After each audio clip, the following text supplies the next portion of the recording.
They were told to scatter. 35 ships, hundreds of men, thousands of miles of open ocean, no cover, no protection, no chance. It was July 4th, 1942.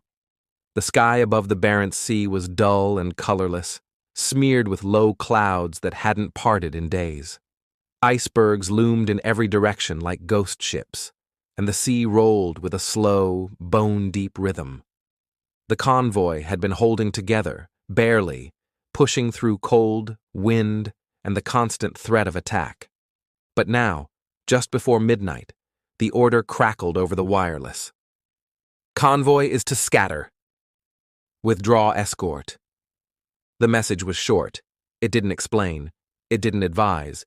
It simply commanded, and those who read it, those who had sworn to protect the merchant ships in their care, followed it. By the next morning, Convoy PQ 17 was gone. Not just dispersed, dismembered, and the sea was waiting. PQ 17 had left Iceland on June 27, 1942, bound for Arkhangelsk. The war was still young, but the need for Soviet supplies was desperate. Hitler's armies were clawing their way across the Eastern Front, and Stalin's forces were starving for equipment. The Arctic route was the only viable lifeline, and it was a brutal one.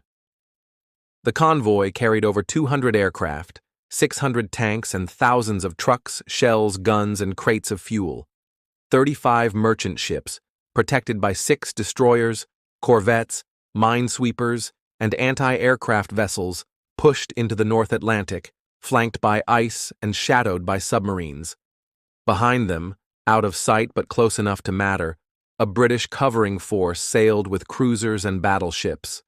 Further beyond that, even heavier support, HMS Duke of York, the aircraft carrier Victorious, and the American battleship USS Washington. If the German battleship Tirpitz emerged from her Norwegian fjord, the Allies would be ready. Or so they thought. The first sign of trouble wasn't an explosion, it was a shadow. On June 30th, a German reconnaissance plane spotted PQ-17 and began circling. From then on, the sky was never clear. Every hour brought a fresh sweep of engines overhead. The Luftwaffe had found them. The attacks began 2 days later. Bombers swooped in low, launching torpedoes at the edges of the convoy. The ship, Christopher Newport, was hit first, crippled and left dead in the water. Navarino followed soon after, struck by a direct bomb and lost beneath the gray sea. But the convoy kept moving. That was the plan. Stick together, maintain speed, fight them off. Until London panicked. British intelligence had intercepted a signal. Tirpitz, Hitler's monstrous battleship, had allegedly left port. With her were heavy cruisers and destroyers, enough firepower to obliterate PQ-17 in minutes. In Whitehall, the reaction was swift and fearful. Rather than risk the escorts being sunk alongside the convoy, the Admiralty gave the order, disperse the merchant ships, withdraw the escorts to prepare for engagement with the presumed German fleet. The decision was made without confirmation, without context, without any knowledge of the conditions at sea. It was the single worst command of the Arctic campaign. The moment the order was received, the convoy began to unravel. Ships peeled away from the center, some heading north, others south, all believing they were under imminent threat from surface raiders. The destroyers, those meant to protect them, turned back toward the west, leaving the merchantmen adrift.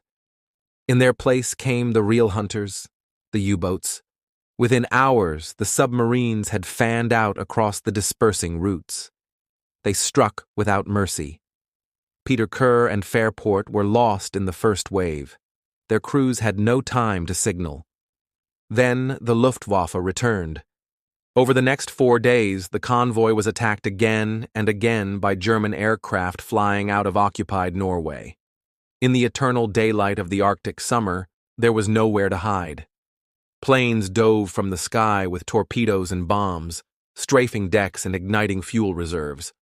One survivor remembered hearing a torpedo hit the ship beside his. A low groan followed by a pressure wave that tore through the ice-cold water.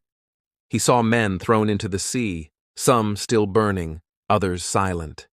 The smoke never seemed to clear, every horizon burned. Another man, rescued days later, described huddling on a life raft made from barrels lashed together. He watched his ship burn through the night, even as the sun never set. "We were the only stars," he said. "All the rest had gone out." Many ships tried to make for Novaya Zemlya, a desolate island chain with no shelter and no rescue. Most were caught before they reached it. Others froze in the water, crews dying slowly under the midnight sun. The river Afton, Earlston, Honomu, Washington, Winston-Salem, all were hunted down and destroyed. Of the 35 ships that left Iceland, only 11 reached their destination. 24 were lost. Over 150 men died. Tens of thousands of tons of critical cargo sank to the bottom of the Arctic, scattered across hundreds of miles of frozen sea. The loss was devastating, not just materially, but psychologically. The Royal Navy had abandoned its convoy. Orders were obeyed, yes, but trust was broken. Among merchant sailors, the betrayal ran deep. Many of the survivors refused to speak of PQ-17 for years. In the aftermath, blame shifted like Arctic fog. The Admiralty claimed the decision had been necessary, given the perceived threat from Tirpitz. But Tirpitz had never left port. The mighty German warship had made a short movement, nothing more than a feint. She had not even entered open sea. Churchill later called PQ-17 one of the most melancholy naval episodes of the war. And still, no one was held accountable. Captain Broom, who commanded the escort force, saw his reputation shattered. He was blamed for withdrawing, even though he had followed orders to the letter. He later won a libel case against a British historian who accused him of cowardice. But the damage was done. The men who died in PQ-17 did not die from enemy superiority. They died from fear. Not their own, but fear in high places, in quiet offices, in rooms far from the ice and the blood. Even after the war ended, the legacy of PQ-17 lingered. At veterans' gatherings, the name was sometimes whispered, sometimes avoided. Survivors would speak of other things, the good ships, the quiet seas, the camaraderie of convoy life. But when PQ-17 came up, voices grew quiet. Faces turned away. For some, it was the screams they remembered. For others, it was the silence, the days drifting alone, watching the sky for shadows, knowing that help wasn't coming. The ocean had become a predator, and it had been told to hunt. Today, the wrecks still lie beneath the Barents Sea, rusted hulls scattered across the seabed, cargo holds still full of tanks, trucks, and guns that never reached the front. The water has grown colder, the ice thicker, but the history remains, and the warning endures. PQ-17 is no longer just a convoy number. It is a lesson carved into steel and frozen flesh. A reminder of what happens when decisions are made from afar, when fear drives strategy, when sailors are left to scatter into the void, alone. Thank you for listening to the Sunken Ledger. Subscribe for more true stories from the depths.